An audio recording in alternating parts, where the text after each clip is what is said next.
Bonjour les enfants, c'est papa. Bienvenue dans notre troisième Fais quelque chose Yoda. Bienvenue dans notre troisième podcast de la journée les enfants et bienvenue à la clinique. Vous savez, dans notre petite saison Prison Break, j'avais envie de vous raconter quelque chose, mais c'est Melissa Amougou. On dit souvent que le désordre est collectif. Mais les sanctions sont individuelles. Chacun paye sur sa chair. Et il y a quelqu'un, ce n'est pas toi, Piccolo, je veux revenir à toi plus tard, t'inquiète pas. En fait, c'est Melissa Amougou qui me fait penser à l'histoire que j'ai envie de vous raconter, en fait. C'est-à-dire que, dans cette histoire, vous vous rendez compte que Melissa Amougou ne perd pas seulement le premier homme de sa vie, son père, le fameux colonel Nsoué, chef de la sécurité du Zomloa, un ancien colonel à la retraite de la garde présidentielle. Donc, et c'est le père de Melissa, il est en prison avec le Zomloa. Ça veut dire que si la mère est là en ce moment, elle en veut. Deuxième personne qui perd, elle perd son mari même, le Zomloa de Zomloa, elle-même. Ça veut dire que quand j'ai pensé au père de Melissa, j'ai pensé à mon père. J'ai pensé à mon père parce que, vous savez, comme on nous a arrêté, mon père, ça veut dire qu'il n'y a pas plus gros sardinat sur la planète. Mon père, c'est l'authentique sardinat. Ça veut dire que jusqu'à présent, un monde hors de la sardine, lui, il ne connaît pas. Pour lui, Pomba, c'est l'alpha et l'oméga. Moi, je me rappelle quand j'étais petit, mon père, lui, voulait même porter des habits comme Pomba. C'est-à-dire que quand tu prononçais seulement le nom de Pomba, mais mon père, lui, il peut se coucher par terre. Pomba peut dire à mon père que va ramasser les sacs là. Mon père lui parle. Il va même pas lui dire que il a 80 ans. Hein. Et c'est un ancien fonctionnaire. Vous voyez que mon père, c'était un tété. C'était un tété. Un chef. Membre du comité central. Authentique sardinat. Chef, membre du comité central. Authentique. Ça, les gens disent que, oh, le RDPC, les infiltrés. Il y a des gens qui sont nés dedans. Il y a des gens qui sont nés dedans. Donc moi, personnellement, quand je vois les gens qui essayent d'aller entrer dans le R, je peux mourir de rire. Parce qu'en fait, ils partent dans une maison que je connais très bien. Ah, mon père étant un grand patron, membre du comité central, c'était un membre de la marmite. Moi, quand j'étais petit, partout au travail, mon père, par exemple, il avait au moins 5 ou 6 secrétaires. Elles étaient toujours là. Massa. Quand j'arrive là-bas, on dit que l'enfant du patron, les mamans, elles se couchaient devant moi comme n'importe quoi.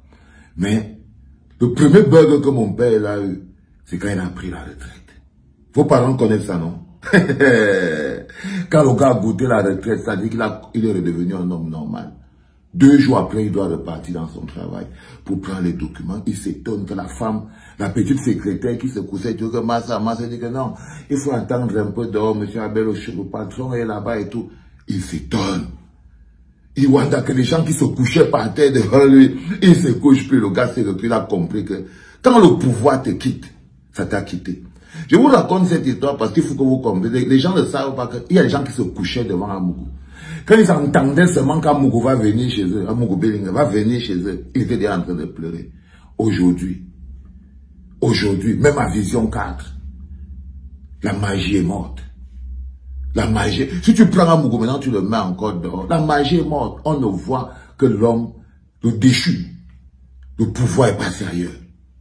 Le pouvoir est passé ailleurs. C'est-à-dire que ça, c'est la retraite avec mon père. Alors, mon père, c'est un authentique sardinat. Et quand on décide de marcher, tous les jours, il veut aller rencontrer encore les chefs avant. Les gens ne le reçoivent plus. Il demande l'audience là-bas parce que l'ongé média est en train d'entrer. C'est compliqué.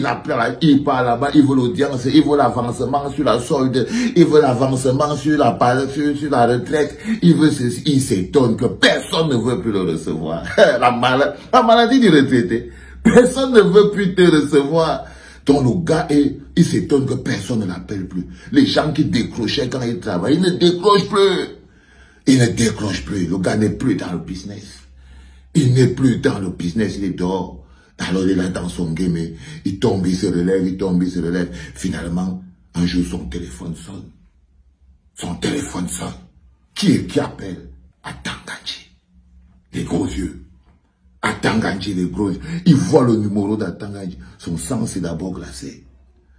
Je vous dis qu'en 2018, quand tu voyais le numéro d'Atanganji affiché sur ton téléphone, mais c'était comme si c'était les chaînes seulement, c'était comme les dents du caïman. Toi, tu savais que pour toi, était cuit. Tu savais que pour toi, était cuit. Il voit le numéro d'Atanganji. Atanganji le cherche. Le gars, il s'est d'abord pissé dessus. Un vieux de 70 ans, les gros yeux sont sur ses oreilles. Il prend le téléphone, allô, il dit que monsieur, venez ici. Là-bas, il part là-bas. On parle lui dire que tu vas dire à ton fils que il a encore une chance de s'en sortir. Mais là où il est là, si son nom est écrit ici, là, sur la liste, on va les arrêter demain. On va les arrêter demain, sauf si j'ai écrit la lettre que Maurice Kamto, c'est un mauvais gars, lui, il a été manipulé, lui, il est ceci, lui, il n'est rien. Et peut-être que là, il peut sortir de là. Eh les gars, imaginez mon répé, 70 ans. Ça dit que le gars regarde son fils, comme il dit que Seigneur, c'est pas Dieu. Si on mettait Maurice Kamto devant mon père le jour là, il le bouffait. Que qu'est-ce que le type s'y a fait à mon fils? Un vieux, je suis un vieux que j'ai déjà plus de 40 ans. Mais mon père est persuadé que c'est Maurice Kamto qui m'a forcé. Mais les gros yeux l'ont terrorisé. Quand mon père a sonné chez moi, et là, il pleurait. Si tu veux que je meure aujourd'hui, si c'est que c'est comme ça que je dois finir, tout le travail que j'ai fini de travailler dans ma vie pour élever les enfants, c'est comme ça que tu viens finir, et ce n'est pas possible. Il met la main sur la tête, il part à gauche comme ça, il part à droite comme ça, là. Demain lundi, demain je te dis, on va aller le voir. Je dis que, oh là là là là. Je dis que papa, mais demain c'est samedi. Demain c'est samedi. Comment on va aller le voir demain, c'est samedi? C'est pas possible. On va aller lundi. Le gars est parti. J'ai pris l'avion le samedi pour ne pas être à son rendez-vous le lundi. J'ai pris l'avion. Je suis parti du Cameroun. Je suis parti du Cameroun. Parce que si je restais là, le type allait venir avoir la crise cardiaque devant mon portail. Je suis parti. Mais comme le cœur est toujours... Ne reviens plus ici. Si je te revois encore ici au Cameroun, tu vas voir, ne reviens plus ici. Wololololo, mais ça me voilà 3 jours, j'ai encore pris l'avion. Wop, je suis encore revenu au Cameroun. Et 2 jours après, c'est la marche. Le lendemain, c'était la marche. C'était la marche. Les gars, je sors, je marche, on m'arrête. On m'amène au commissariat. Les gars, je passais dans le pick-up, mon esprit. J'ai guetté comme ça, j'ai vu mon père. Il était placé dans un coin, dans la foule. Les gens étaient en train de crier devant le commissariat. Il avait les larmes plein les yeux. Il avait les larmes plein les yeux. Il ne savait pas quoi dire. Il était au milieu des gens. Ils étaient peut-être 1000. Vous voyez la poste centrale, non? Il était peut-être 1000 ou 2000 comme ça, là. Mais je le voyais. Mais je le voyais. Il pleurait comme un enfant. Il pleurait comme un enfant. J'étais là sur le pick-up, on m'amène dans le truc et tout. Alors on pas rester enfermé. Et l'une des rares personnes qui pouvait venir me voir, c'était mon père. Donc quand on m'a amené au GSO, il vient me voir au GSO, tous les jours. Il me dit que je suis parti, il y a le ministre, parce que tous les ministres, Amourou Belinga, comme vous voyez là, il était sur le dos de mon père. Il disait à mon père que je dois écrire la lettre. Ça vous dit souvent que vous qui partez jongler avec le R là, faites très attention. Faites très attention. Faites très attention. Ça ne dose pas. Ça ne dose pas. Il n'y a pas d'honnêteté là-bas. Ayez le cœur sec et froid. Tous les jours, mon père a passé plus d'1 mois à essayer de me retourner. Donc imaginez-vous que les visites commençaient même à être douloureuses. Donc quand il vient comme ça, là, j'ai envie de lui dire que qu'est-ce que tu es venu faire ici? Qu'est-ce que tu es venu faire ici? Parce que ça commençait à me prendre la tête. Ça commençait à me prendre la tête, mais je pouvais sentir sa douleur. Il avait honte. Il était triste. Il était triste. Tous les gens au village, imaginez mon père, un patriarche et Kambeti, authentique sardina, bon tribaliste sur les bords. Tu fais comment lui? Donc même au village, le gars dit qu'il n'arrive même plus à marcher debout. Il n'arrive même plus à marcher debout. La dernière fois que le gars m'a dit qu'il ne peut même plus mettre les pieds au village. Parce que tout le monde le prend pour un traître. Tout le monde le prend pour un traître. Je lui ai dit le jour-là que, tu sais, tu es un adulte. Moi-même, je suis aussi un adulte. Tu te défends avec tes problèmes. Moi, je me défends avec mes problèmes. Ton histoire de les gens t'ont dit au village, ça, c'est pas mon problème. Tu te débrouilles avec eux. Je ne sais même pas ce que tu veux que je te dise. Je t'ai dit de ne plus venir ici. Toi, t'arrêtes pas de venir. Il m'adore, mon père. Ah, ce mec, il m'adore. Malgré toutes les menaces qu'il avait, il n'a pas manqué un jour pour venir me voir. Même pas un jour, il n'a manqué pour venir me voir. Je ne sais pas ce qui s'est passé dans sa vie. J'étais déjà à Kondengui. Et un jour, j'ai vu mon père arriver. Il y avait la fierté sur son visage. Je ne sais pas, il était peut-être parti au marché. Ah oui, il était parti jouer au PMUC. Il était parti jouer au PMUC. Et là-bas, il était au PMUC.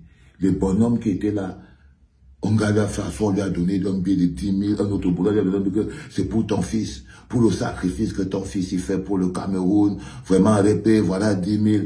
On a dit que c'est au père de Valsero. Il dit que oui, c'est au père de Valsero. La femme même du père, mais ça dit que non, toi tu vas valider ton Kentenjo, tu ne payes pas et tout. Il s'est assis là, il n'a jamais été autant honoré de sa vie.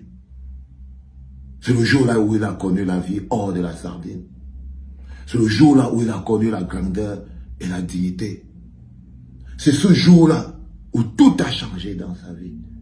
Le jour où il était assis sous le soleil, en train de vouloir valider son ticket du PMUC. Et il a vu les gens lui donner plus que de la force. Plus que de la force. Les gens appelaient les gens. C'est le papa de Valsero ici. Il vient, le gars est assis comme ça. Il était comme Michael Jackson. Non, mon frère. Il était assis là comme Michael Jackson. C'est-à-dire que même Michael Jackson et Madonna mélangés, il était là. Les gens venaient de partout.